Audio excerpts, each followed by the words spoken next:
एक बात मैं आपसे निवेदन करूं भक्तों,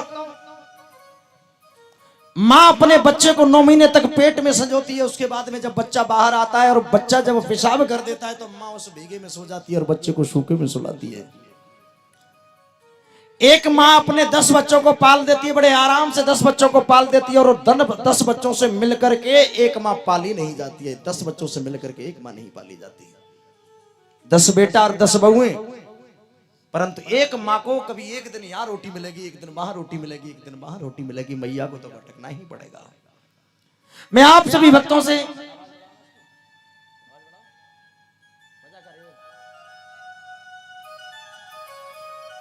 सज्जनों मन में विचार किया, 10 मां 10 बच्चों को एक मां पाल देती और 10 बच्चों से मिलकर के एक मां पाली नहीं जाती। एक मैं आपसे सत्य घटना कहूं, एक माता थी, एक मैया थी, और वो मैया बड़ी गरीबड़ी थी, बड़ी दरिद्र थी। मां इतनी गरीब है कि दूसरे के घर में बर्तन साफ करने के लिए जाती है, बर्तन साफ करती है, और तब वहां से कुछ रूखी सूखी प्रसादी मिलती है, वो खुद खाती है और अपने बच्चे को खिलाती है। एक बेटा है।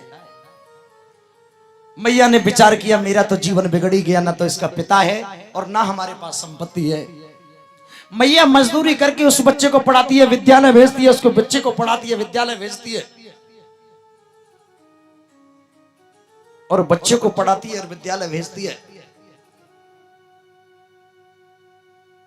और बेचारी दूसरों के घर में बर्तन साफ करती है। धीरे धीरे समय गुजरा, जब ये बच्चा पढ़ गया और पढ़ने के बाद ये बच्चा शहर में रहने लगा, ये बालक शहर में रहने लगा। मैया की आज भी दूसरे के घर में बर्तन साफ करना जारी है। मैया ने बर्तन साफ करना बंद नहीं किया। देखो माँ की ममता, माँ का प्रेम, माँ का अनन्य प्रेम। बर्तन दूसरे के घर में अभी बर्तन साफ करती है। कुछ गांव वालों ने कुछ दिन बाद बताया, अरे बुढ़िया, जिस बेटे को तूने मजदूरी करके पाला और बड़ा किया और पढ़ाया, उस तेरे बेटे की नौकरी लग गई है, शहर में रह रहा है। लेकिन यह भागा दुष्ट मैया के पास लौट करके नहीं आया। ये मैया के पास लौट करके नहीं आया। लेकिन मैया का पुत्र के प्रति अभी भी प्रेम है। मैया बोली तो कोई बात नहीं, मेरे लाला अब नहीं आया तो विवाह होने के बाद आ जाएगा। देखो, मैया अपने बच्चे से कभी प्रेम कम नहीं करती।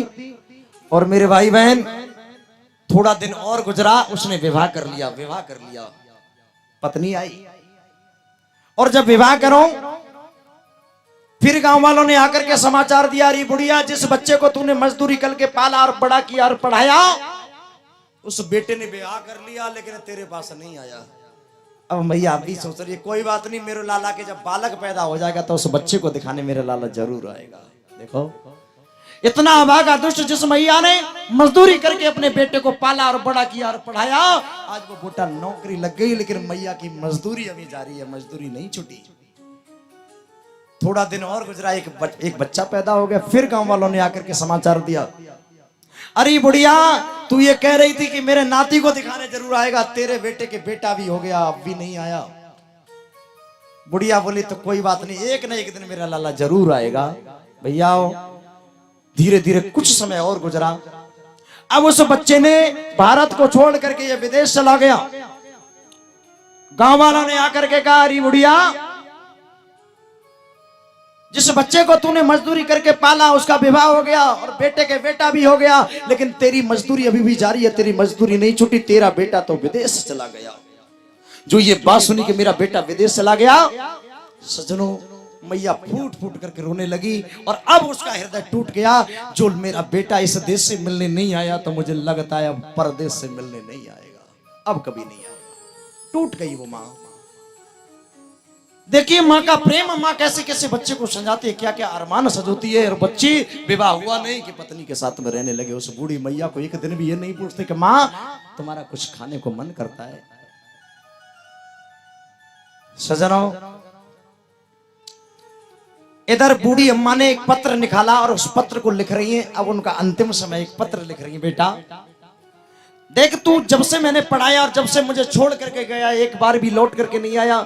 लेकिन मेरे लाल, तू ये मत समझना कि तेरी माँ का तेरे प्रति प्रेम कम हो गया, प्रेम अभी भी जारी है। लेकिन लाल, अब मैं दुनिया से जा रही हूं और अंतिम समय पर एक दुख है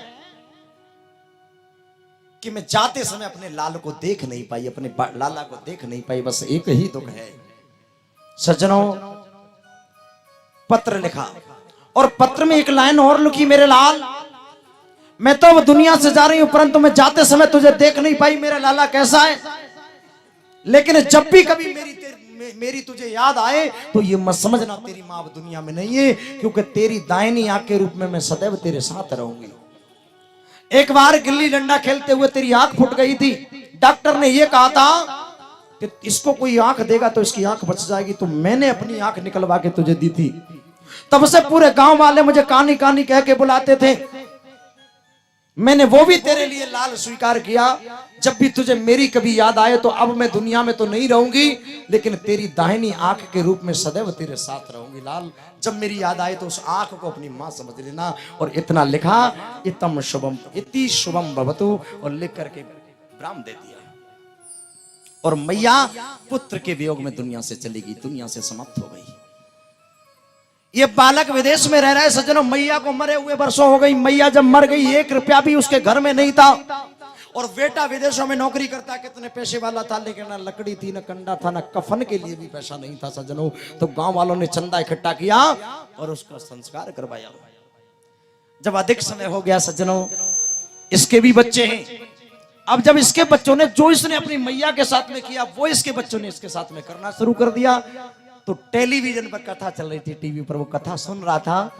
अब उसने देखा माँ का ममता का प्रसंग चल रहा था। माँ की ममता बड़ी निराली होती है।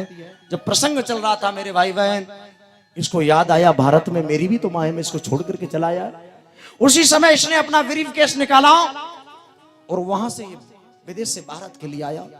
और जैसे ही अपने गांव में आया तो गांव वाले कोई बोलता नहीं है, इससे बात नहीं कर रहा है। पूछ रहा है, भैया मेरी मैया की वो झोपड़ी कहाँ है, मेरी माता की वो झोपड़ी कहाँ है। 50 वर्ष बाद लौट के आया, मानो 50 वर्ष हो गया, बुढ़ा हो गया, लौट के आया।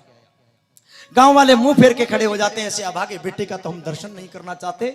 जिस माँ ने मजदूरी करके दूसरे के झूठे बर्तन साफ करके पढ़ाया और बड़ा किया, आज वो माँ आज भी मजदूरी करते हुए दूसरे के टुकड़े खाते हुए मर गई। और लकड़ी कंडाओं के लिए 1 रुपया माँ के पास नहीं था। ये माँ की ममता है प्यारे।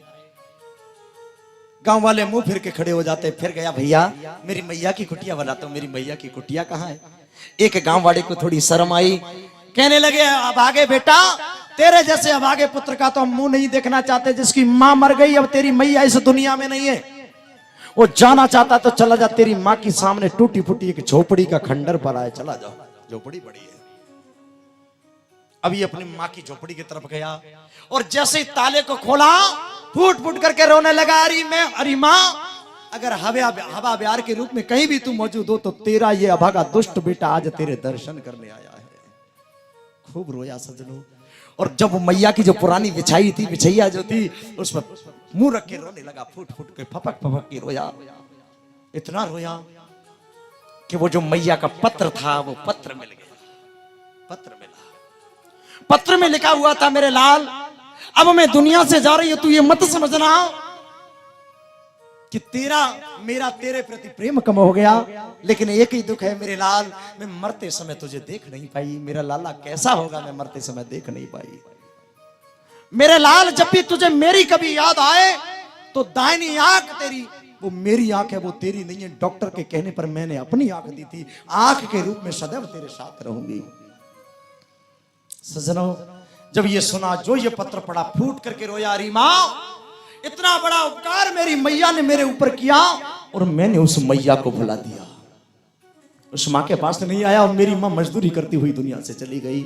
सज्जनों, जिस माँ ने बच्चे को 9 महीने अपने गर्भ में पाला है और बड़ा किया, और बेटा जब माँ से बोलता नहीं है तो याद रखो मेरे भाई बहन, उस माँ के हृदय से पूछिए, इसका मानो माँ का कलेजा फट जाता होगा। पत्नी के पास में जाता है, मैया से नहीं पूछता। जिनकी संसार में माँ बाप जिंदे, मेरा तो कहना यही होगा मेरे भाई बहन, तुम्हें कहीं तीर्थ में जाने की जरूरत नहीं है, कहीं भी किसी गुरु बनाने की जरूरत नहीं, कोई तीर्थ में जाने की जरूरत नहीं। अपने माँ बाप की सेवा करो, सारे तीर्थ यहीं पर मिल जाएंगे।